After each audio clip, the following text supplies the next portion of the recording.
রাজশাহীর শাহ মখদুম কলেজের শিক্ষক আসাদুজ্জামান জুয়েলকে লাঞ্ছিত করার ঘটনাকে কেন্দ্র করে নতুন করে আলোচনা তৈরি হয়েছে।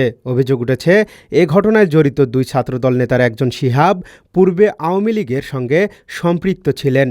ঘটনার পর সামাজিক যোগাযোগ মাধ্যমের বিভিন্ন পোস্ট ও গণমাধ্যমে প্রকাশিত তথ্য পর্যালোচনা করে দেখা যায়, শিহাব নামে ওই ছাত্রনেতার অতীত রাজনৈতিক কর্মকাণ্ড নিয়ে নানা প্রশ্ন উঠেছে। বিভিন্ন পুরনো পোস্ট ও ছবিতে তাকে আওয়ামী লীগের মিছিলে সামনের সারিতে দেখা যায়। এছাড়া সামাজিক যোগাযোগ মাধ্যমেও আওয়ামী লীগের বিভিন্ন স্লোগান সম্মিলিত পোস্টেও তার ছবি শেয়ার হতে দেখা গেছে। অন্যদিকে জাতীয় দৈনিক প্রথম আলোতে প্রকাশিত একটি প্রতিবেদনে উল্লেখ করা হয়, অভিযুক্ত ওই ছাত্রদল নেতাদের একজন চন্দন, যার বিরুদ্ধে পুকুর ভরাট, চাঁদাবাজিসহ বিভিন্ন অনৈতিক কর্মকাণ্ডে জড়িত থাকার অভিযোগ রয়েছে।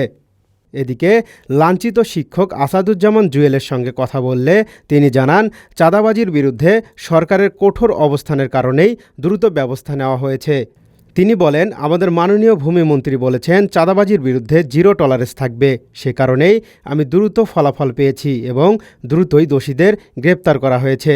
এজন্য সংশ্লিষ্ট সকলের প্রতি আমি কৃতজ্ঞতা প্রকাশ করছি। প্রশাসন এত দ্রুত অ্যাকশন নিয়েছে, এই জন্য বোয়ালে থানাকে বিশেষ ধন্যবাদ। আমাদের মাননীয় ভূমিমন্ত্রী উনি বলেছিলেন যে আসলে রাজশাহী শহরে চাঁদাবাজি জিরো টলারেন্স থাকবে।